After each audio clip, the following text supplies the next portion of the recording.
السلام علیکم ناظرین، ایک ضمنی موضوع پر آج بات کروں گا۔ اس سے متعلق بھی ہماری ایک ویڈیو پہلے سے موجود ہے، مفصل ویڈیو ہے، لیکن یہاں ضمناً ایک دو باتیں عرض کرنا مقصود ہے کہ بچوں کی نشو و نما رک کیوں جاتی ہے۔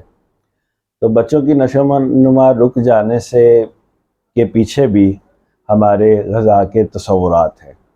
جیسا کہ دیہاتی لوگ جو ہیں عام طور پہ وہ گرم چیزیں بچوں کو استعمال نہیں کرواتے، اور کہا یہ جاتا ہے جی کہ بچیاں نو گرمی ہو جائے گی، یعنی انڈا نہیں دیتے، گوشت زیادہ نہیں دیتے، جبکہ ان کو پراٹھا دیا جاتا ہے یا پھر ٹھنڈی چیزیں دودھ دہی لسی کثرت سے استعمال کروائی جاتی ہے۔ اس سے کیا ہوتا ہے؟ اس سے ہوتا یہ کہ ایک تو میٹابولزم سلو ہو جاتا ہے، ایک آنتوں کا جو نظام ہے اس کی تحریک کم ہو جاتی ہے، بھوک کم ہو جاتی ہے، خون کی جسم میں کمی ہو جاتی ہے، اور بچہ جو ہے نہ اس کا قد نکلتا ہے، نہ اس کی صحت بہتر ہوتی ہے، رنگ اس کا فیر نہیں ہوتا بلکہ رنگ سیاہ ہوتا ہے۔ اور بعض دفعہ بہت زیادہ ٹھنڈی چیزیں استعمال کرنے سے بچوں کو بلغمی امراض اور ٹی بی کی شکایت بچپن میں ہو جاتی ہے۔ تو بچوں کو قد بڑھانے کے لیے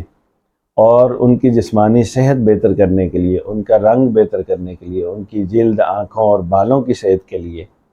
ان کے اعصاب مضبوط کرنے کے لیے قدرتی غذائیں جو ہیں وہ ضروری ہیں، جن میں سب سے پہلے دودھ ہے، پھر گوشت ہے، انڈا ہے، اور اس کے ساتھ ساتھ پھل ہے۔ یہ چیزیں مسلسل استعمال کرنی چاہیے لگاتار، اور روزانہ کی بنیاد پر آپ 1 سے 2 انڈے دیں بچوں کو، گوشت کھلائیں،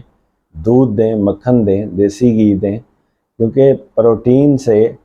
جو ڈیری پروٹین ہے اس سے ہڈیوں کی فاؤنڈیشن مضبوط ہوتی ہے، اور بچے جو ہیں وہ قد نکالتے ہیں اور ان کی صحت بہتر ہوتی ہے۔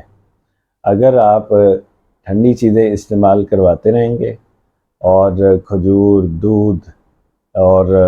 گوشت، انڈا، دیسی گھی، اس طرح کی چیزوں سے بچوں کو دور رکھیں گے تو آپ کا بچہ کمزور بھی ہوگا، خون کی کمی کا سامنا بھی ہوگا،